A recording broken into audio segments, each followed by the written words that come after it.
loko i le kalesia, mamalu mamatang fia o le atua. Langi matafi lo lua sase lua.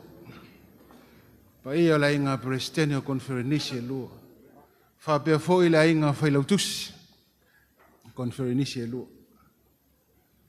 Soifua maua tai o le kalesia pa ia la inga sea ma le nofa presidente auso. Langi e mama. Le saufa inga yo tanto matua malolo manu malo. Fa pia foi le mamalu o le ofenga luenga tutofi le atua. Taya ua maua.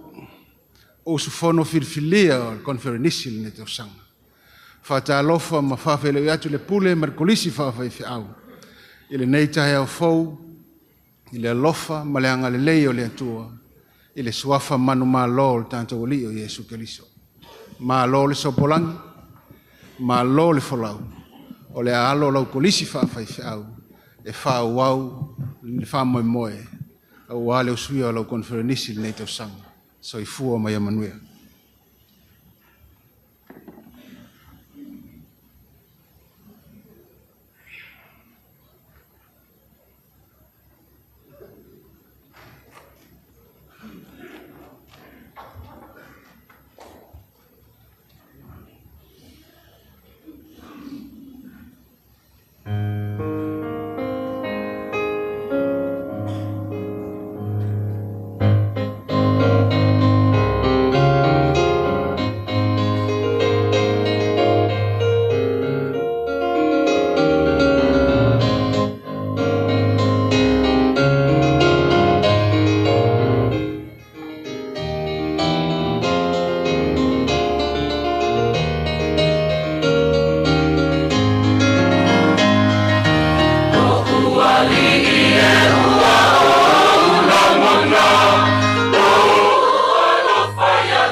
vivi mafamanu.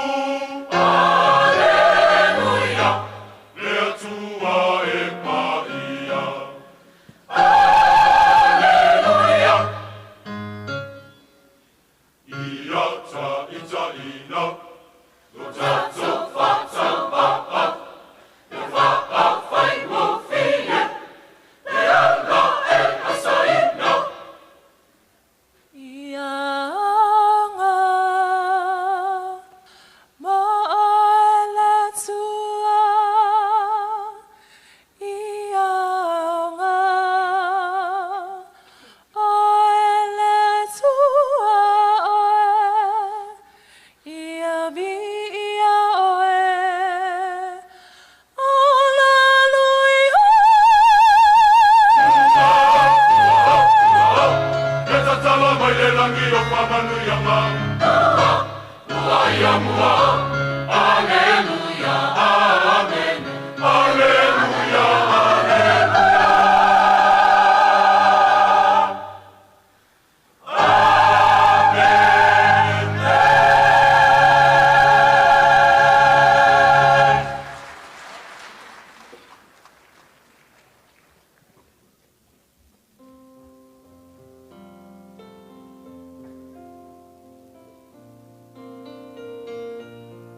O le alofa ua vaeluaina, o e mau e faolaina, na o ia e mauai.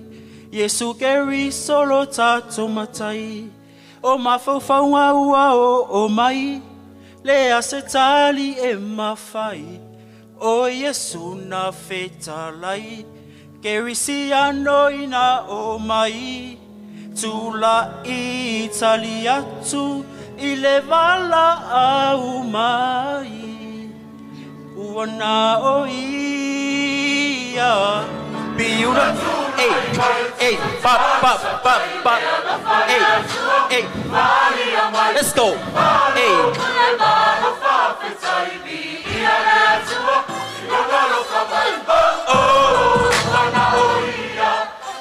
oh hey biura style hey, hey. Fafeta ile tuwe nei fa amanuia nga ilo walo fa asomo mato umala vale kone ferenisi ole nei tausa muaia mua o tato fa asau uwana oya e mawai le alo falo o tausini o ai faso sulu be alo malama iloto maanga piu pa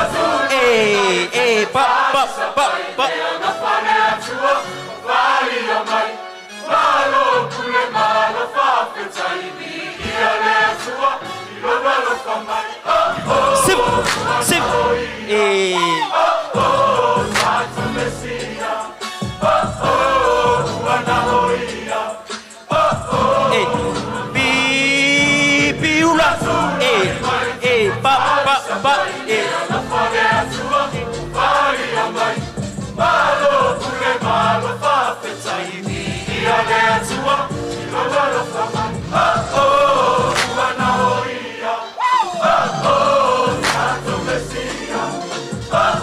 Biura, you ready? Hey. Biura, clap, clap, clap your hands, say clap. Clap your hands, say amen. Amen. Say amen. Amen. Oh, oh, wanahoia. Oh, oh, Tato Mesia. Oh, oh, wanahoia. Oh, oh, Maria. Ha ha. Piula style.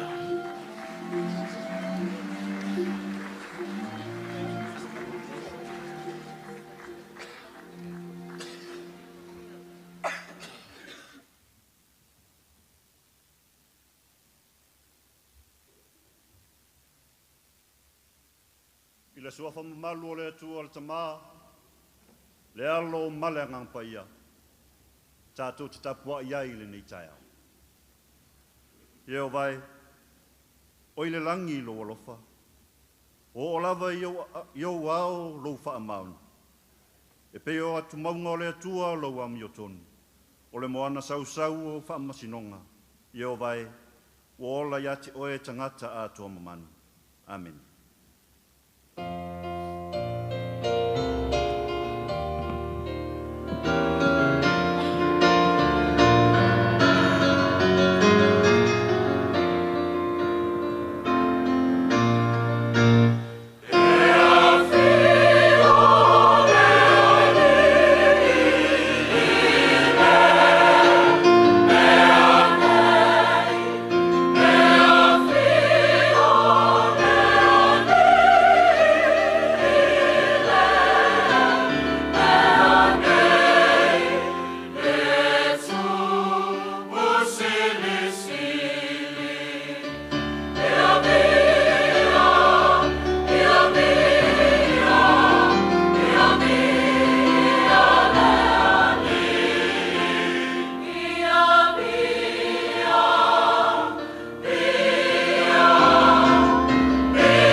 Potolo e kalesia ele nei tai au fo. O le tai au fia ma le tai au matango fia. Se o matou sula lo wanga le lei. Se o matou whamanuina lo whamaon. Se o matou vi ia lo suafa e leo no. Matou wala au le nei tai au. Le mana o lo wanganga pa ia e musu ia o matou loto tai totas. Ine ia matou tapua ia te oi le tonu ma le ato toa. Yesu faola o matou wole ma wala au atuaini. Amen. O le atatou vi le atua lona vi inga se fulu, o mai atatou ia sauni ai, ia Yesu Mesia le whaafitai, a watu ai lava le whaamanu, ma tau whai vi lona maliu. Se fulu le vi inga o le atua atatou te pepese ai.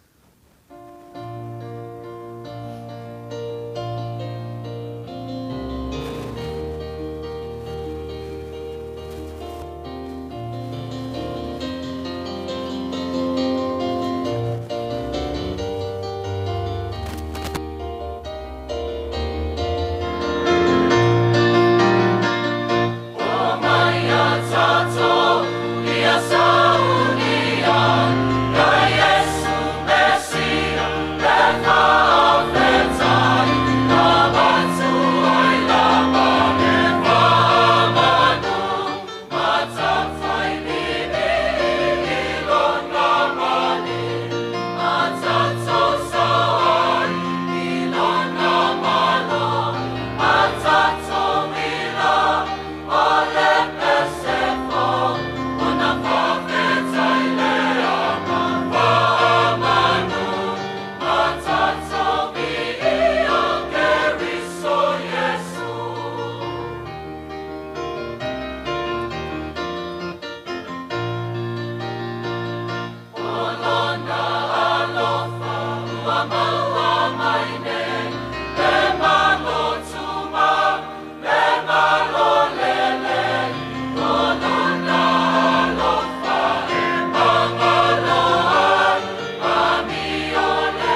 le tātou I fōma whamaulalo I le tua I le talu.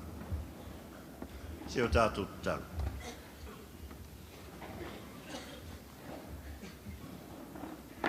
E pa ia oe. E mamalu ma siri e se lava lau a fiong. Le atua le tamā, le alo, ma le angang pai. O le e ou le mana ma le malo siu malava. E ou le viinga ma le whanetanga. E ou iati oe mea umala. O al tufunga malamata I sau oe o mea uma. E le ise mea o le fofoanga ele I whaia oe lo mātou atua. Awa ele ei lava se tasi e tusa ma oe I le langilu ngā atoa malalu. Le atua matautia. Le atua o fofongia. Tu tasi a lau pule. E ao lau pule. E whaava vau lava lau pule. A lau pule leo poto ai lau e ka le sia ele nei tae. Lau pule leo ai mamoli mai ai le ola ma le soifua lau e ka le sia lo mātua. O lau pule alofa o mātou wala whai mai ai whanunga le lei. Se o mātou moli mawina lo mātango fie le nei asofo. Whawhetai tele lo mātou. Whawhetai ua usua I ai lau e ka le sia ele nei asofo. O le aso e whao popo I aso lo mātou o langa. Manuia mātua o lau e ka le sia. O wauna o e wa tofi e taitaina lau fe au malaunga luenga. Ia whau lalo ma fia le leilo mātua. Paftai manuia taitai lau e ka le sia. Le au whainga luenga o whaletua. Le sao whainga o mātua malolo man malo. Le au sufono ai tainane o le tapua inga le ka le sia. Mai lava I maunga te tele se o I se o pito titi. Whawhetai lo tausi, whawhetai lo wangale. Mou atu le pongi sa lo mātua tua. Sa mo moe ma malo lo ai I mātua. Le fili mana mai le sa lamba I lo mātua wola. Malanga foi o le maliu ma le oti sa le mai lo ai mātua po o fea o iai le ali. Au malo pule whawhetai lo wangale le. Le neo mātua whesira whai I loa lofa ma lo wha maon. O mātou patipatia oe lo mātou tamā. Awawa e whaia mea sili ma mea mātango fie lo mātou. Whawhetai tele le ali e. O mātou au lia mai le tau whai ungo le neiva yasu. Le whenga iai o lau e ka le sia ma le usunga fono lo mātou tua.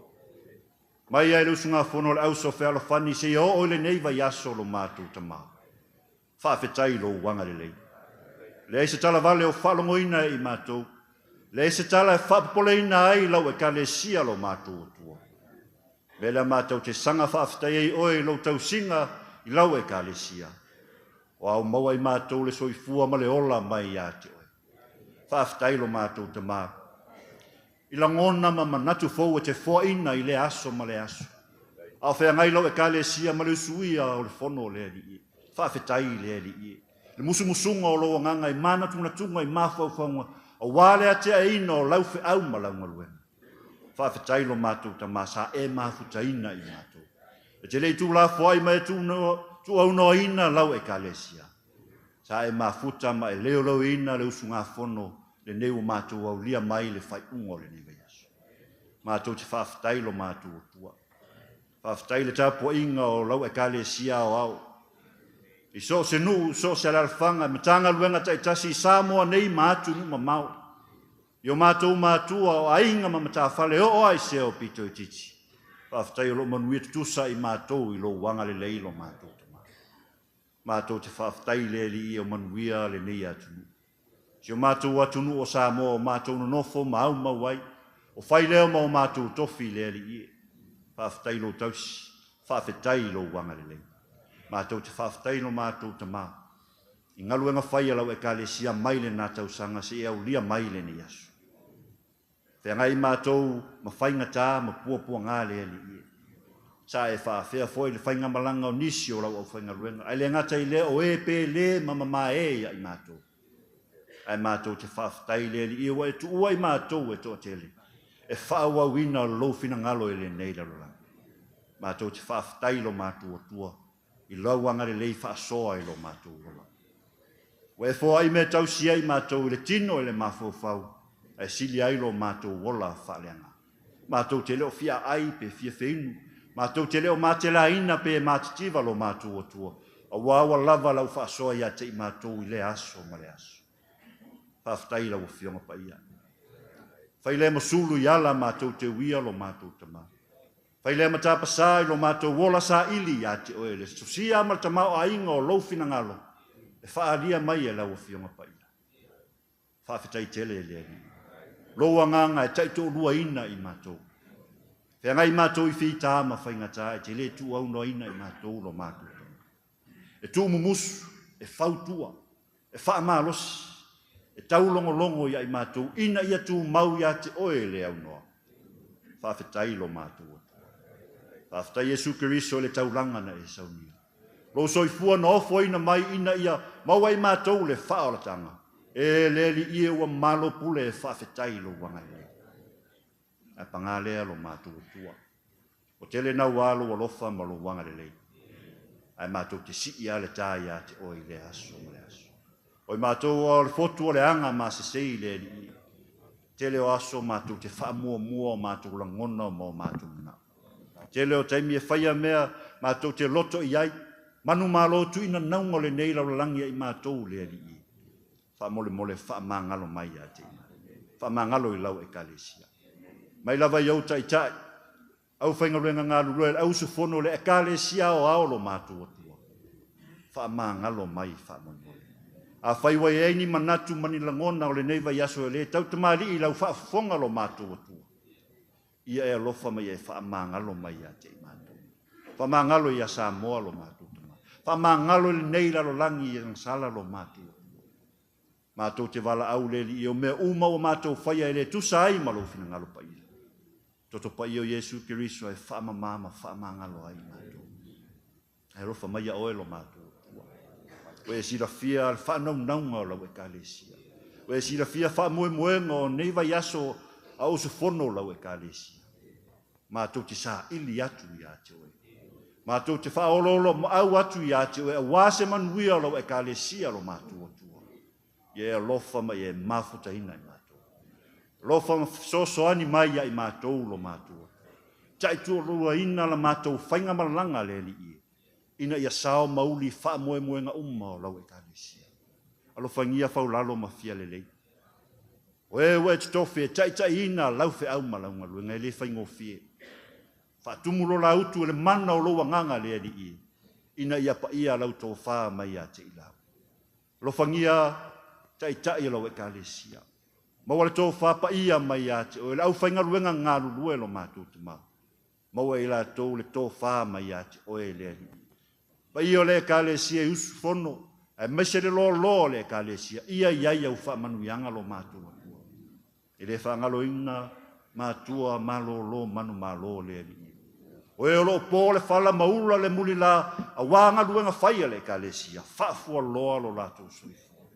Tau si maa pelpeleina I latou, a wā whaiva matiute o whenga iai. E maise le tau tuaina peo oe ma lofina ngāme. Mātou wala au whaatasi mai ai le ni asu.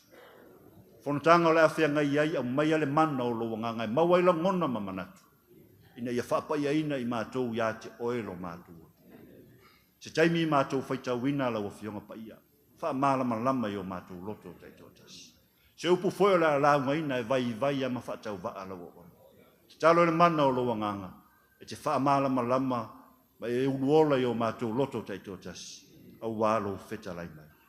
Mātou te talo le li E o ai o fia maua lo fisosoani le ni tai au. O e o puapua ngā tia, o e o mawhatia masaisai tia le li E.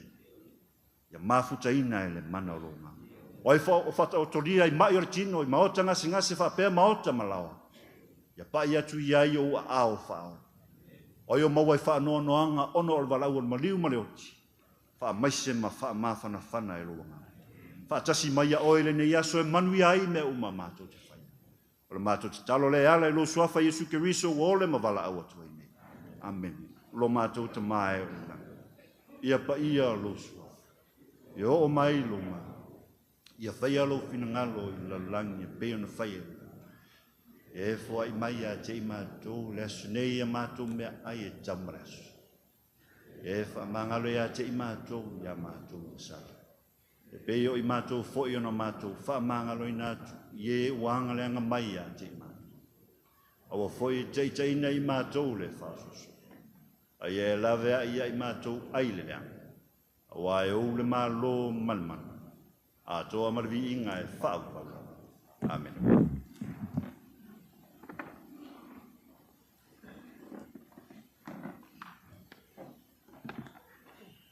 Fai tau ina o le fionga pa ia o le atua I le neita e au. O le amo mai lava lea I le tusi, o le tusi fai tau aso le kalesia. Tusi o profeta Amosa lum tau pue 5. E amata ono fai tau ina mai le fai pue se furma le valu.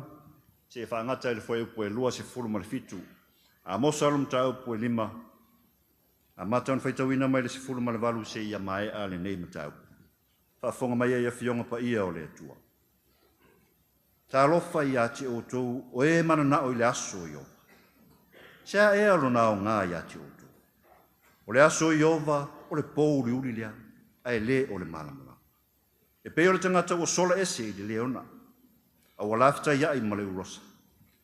Peo ul fale atu I le fale, ma to to o ailona 5 I le papu pui pui, o uti ai lea o ia I le ngata. E le o le pou uri uri e le aso I ova, a e le malamala. E pongi sa lava, e le ai sona pola. O ino ino, o le anga ia te au o tau tausaminga, o te le fia fia I o tau whaapotopoto. E o ino o tau au mai ia te au o taulanga mu, ma o tau taulanga I me ai, o te le talia. O le taulanga whaaftai ia o tau manu peti, o te le va ai atu iai. Ia ave ese ia te au le taalili o pesi. O le leo maali e fo'i o au nā peli o te le whaalongo ai. A ia tawhe I fo le whamasinonga e peo vai. Ma le ami o tonu e peo le vai e tawhe te tele lava. Le ainga o Israelu. Peo no tau au mai ea ia te au o taulanga, ma taulanga I me ai I le vao I tausanga e whangafu. Na o tau ave lava le malu malu o lo o tau moloka, ma kiuna o tau tupua, o le whetu o lo o tau atua na o tau whaia mo o tau. O te whaatawhea ina o tau I ona taratu o tamaseko. O lo whetalai mai ai Jehova, o le atua o au, o lona suafa lea. E whamanuia mai le atua le whaitawina o lana fiong pa ia. Me atu mau ia te ia lona lava vi inga nei se o le whaavavau lava. Amen.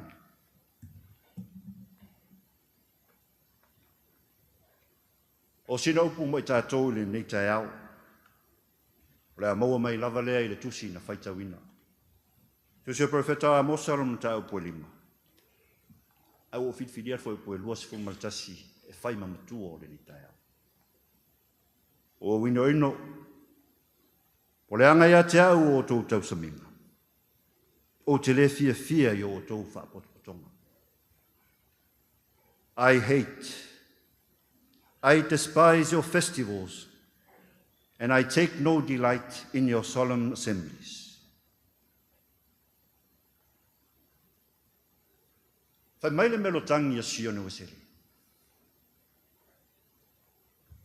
O te le fefe, pe o te popole, pe ale tau iai se tapu inga e ta ua o le metisi. Ai o te fefe ma o mata. Pe a iai le metotisi, ai o se tapu inga e mati. E se metotisi a se tapu inga e pe ono ua le ai se ola whaadana. O le manatu Sione Weseli, ne I mea ane, e iai se aso. E ngalo e tangata metotisi lo lato ulua I alofa. Their first love. O le talitonunga, le nganga mata iala na muai fua ina ai le metotisi. Ina I alofa ai le atua. Pole Sione Weseli, nei wha oa e le oa ma le tamau ainga e tū langa o le atua. I le soifua ma le ola o tangata metotisi. Ona sele o le wha mua. Ma le ave ai le atua ma o ngā tutonu o le ola takuai. Mate ai lea ma le ola whaaleanga. Ne I me ane. Wo o mai le toa saa o le atua I metisi. Pe ona whaia ia Israel. Lea na tātou whaitau. E onga upu o O le profeto Amosa lea na faitauina le ni tai au. O le talitonunga e ui ina maasi i le ngangana. E le italia ina e Israelu ai na amu ona taitai. Na amu mawhai ona taitai ma fesili whaapa i tau ia Amosa. E whaapewhea ona ia whaia le nei tau whaamatau ia i lātou. O i lātou o atalii o Israel. Sila fia ma malama ia Israel. O e tau tua mā ele ngā mō le atua i le mea e ngatai. Lātou te whaia taulanga ia te ia. Lātou te whaapotopoto mō ia. Lātou te whatu fo i pese mō ona vi inga. Whapewhea la ona whesilingia i Amosa. O lātou whaamaoni le atua. Whamari tātou mutua. O le anga ia te au o tou tausami. Ma o tou whaapotopotonga. O tausaminga ma whaapotopotonga. They are your festivals. They are your assemblies. E leo taimi lea na atofaina i atua. E leo taimi lea na atofaina i atua. Tau te tāla i atuai. O whaapotopotonga pa ia. O tausaminga lava ia te au. O taimi atofaina. Pei ona whaatonuina i le atua i le Levitiko 2:12. O tausaminga ma whaapototonga na whaia Israelu na afua mai a Europoamo mua. Le ulu ai tupua o le marole i mātu. O le musu o Europoamo. E toi o tangata e tāpuai. Ma whai taulanga i Jerusalema. Le ala rea na ia fausia ai le povi auro. Ia fausia ai le tupua auro i Peteli. Ina ia whai ai le tausaminga. O le tausaminga e peia o le tausaminga. O loo whaatula fono ina i le whentuai. I luma i le whintatu. O whai mai o le tausaminga e whai a mo Iova. Whai mo Iova o le whai povio. O le o mai o Amosa. O le sau e fofoe ese. O le sau e ese le whaafolinga o le ola whaaleanganga o Israel. Me le pito sili o ne ino a Iova. O le whaewa Amosa e toe sa ili se ala ina ia toe li liu mai Israelu i le atua. E peon sila fia. Wa avea le loloto o le angasala. Wa avea le loloto o le angasala umatua whaatau aso ina ai Israelu i a Iova. Le ola pe ia Israelu le talitonunga. E le o se mala ia i lātou leanga o tangata whiriwhiria. E le se me tupu ia i lātou leanga o i lātou o tangata o le whengainga. Pongisa lava lea i o lātou loto. Le pongisa lea i o lātou loto na lātou mo'o ai i le aso Iova. Le aso Iova o lātou whai mai o le aso le man malo. Ale fai mai whetalenga o Iesu e le sao atu seta si malo langi. O e fai mai lea li i. Na o e fai ale fina ngalo o lota ma. E ino te le Iova i le ola pepelo. E ino le atua i le ola whaafolinga. A fai o pongisa loto Israelu. Whaafela na ona i loa le malama. O le aso Iova le la tau te whai mai. Le afuanga lea na le talia i Iova taulang mai. Le afuanga lea na le talia i le tua taulanga i mea ai. Le mea lea na le fiava ai ini taulanga whaafitai. E oa il maali o pesenga. E le fia whaafonga i ai le tua. Oa fo i le o moni le loto o whai ai le taulanga. E le o moni le loto e whai ai le tapuai.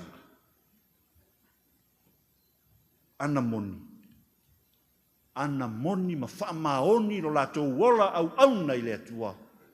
Lātou te whaia le taulanga leo lo whaasino mai i le vitiko whaamare lima. Le taulanga e tatau ono lātou whaia. Taulanga moangsa.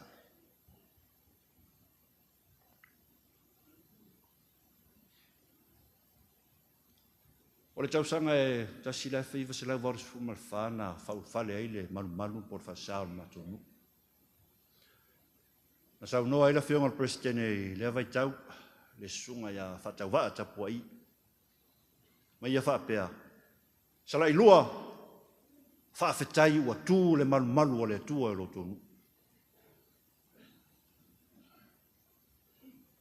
Ai peita, ne i mea ne, o tau whaonga ina le malu o le tua, e tapua ia i lava sala ilua, ia sala ilua. E le tapua ia i le tua.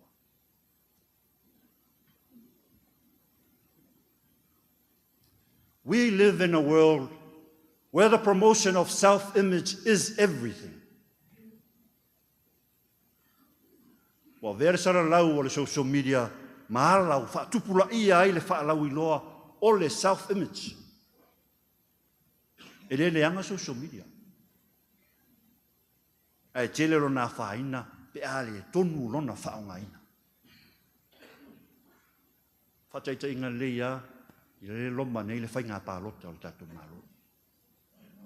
O tumu lunga o le social media, ia i le whaalau iloa. Polo misi mai lea sui, polo misi mai lea sui. Whai mai le image, ina ia mau aini ana pālota. Ai o ia e lea. O ia moni e lea. O rona tangata e lea o ia whaali mai lunga o social media. Ai leo leo la pepelo e lea. E leo leo la whaafolinga e lea. E whapena uma i loo manatu se mea le mea na whaia Israel. Whaalau i loa le image pepelo o loo mawhana lo lato mawhtanga ma le tua. Wai mai nuu atua oi ma le ralorangi oka. Se nuu i nā ola tā puai le atua. Ai o lona nā ai le olo palaina o tangata matativa ma e vai vai. The vulnerable ones.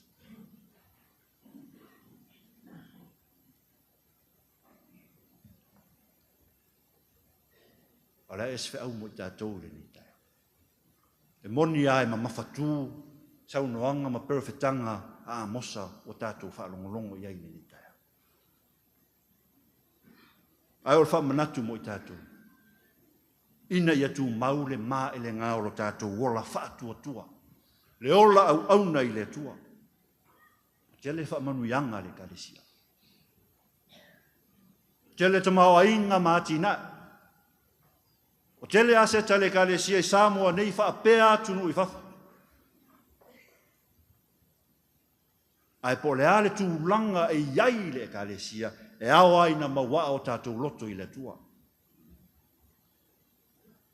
Ne i mea ane wa ave le tūlanga le leo le kalesia maala e whaasia sia e lo tātou wola whaatua tua. Maala e mati ai lo tātou wola sa ili le tua ona ino ai le oia ia tātou. Nei mea ane e a vere whaatupula ia o whainga taulanga i tausanga ta itasi, maala e whaaseina i tātou o loo tupu le ola whaaleanganga. Ona le talia lea ia. Nei mea ane o tātou whailo atu lo tātou langolongo ina o whaafita audi o loo tupu lo tātou siusio manga. Social injustice. E au noa masinga luenga whaola, masinga luenga whaevengalia. Ona le ai mai lea o ia ia tātou. Nei mea ane o tātou taulangi le suafa o le li. Ai whailava mea tātou te loto ia. Ona le whaafonga mai lea o ia ia tātou. Ai whapeia ona tua wanoa lea tua ia Israel. E o nā lua mosa, e sa ili se awala e toi foi maliliu mai ai, ia te ia. Whapena foi le tua wanoa le tua mo i tātou. Ina ia sila tutoa i lo tātou wola tāpua ia te ia. Ne i mea ane o tātou whaatamana. O na o mai leo non to sa. Ai whaafetai. Tātou te whaafetai le moni ma le amio, ma le moni ma wha maoni o lona alofa. A le ami o tonu leo le atua, na wina mai ailo na tali e totas. Na sau sa ili e na leiloa, ie o mafatia, e o tinga ina. Pape e au pito i titi. E misi lava i tātou tangata na sala. Na fio mai oia, e au noa ma sona popole i lona image. Ele ai ma se ma fau o Yesu, ia te ia ma lona image i le vā ma le laulangi. A le fai mai Isaia, ele au le lei pe la le lei oia. A tātou wawa ia te ia le isona matangofi. Ina ia tātou mana na oa ia te ia. Ai o le ale mea na promote Yesu ilo na fio mai le laulangi. Ale na ia tau ave o tātou tina. Ale na ia tau amo ia tātou angasala. Le ami o tonu le nao le atua o fōa ina mo i tātou. E le i whaia i le vainga o tangata. Le ka le sia e le i whaafōlinga le alofa o le atua. Na ofo mailo na soifua ina ia whaola ina oe maa. Ina ia maua i tātou le saolotonga tātou te tāpua e ia te ia i le moni ma le atou. E manu te le ina fontango le ni asu. E meise fontango o te toe o le konfernisi le ni tausa. Ka le si ai. Ne i meane. Ne i meane lama. Amen. La tātou whai ule nei sauninga, i le viinga fitu fulmal fitu, pe o te maua wha pe whea le manuia o leiloa. Se ase mea o te whai a outo e manuia. Fitu fulmal fitu le viinga o le tua.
Tumama irunga lo e kalesia ma le nei la langi atoa. Manuia tele oe le atua le tama. E alofa malfide mua Yesu Kiriso le ale. Maftanga fai pea ma lo lavanga pa ia nei se o le whaavavau lava. Amen.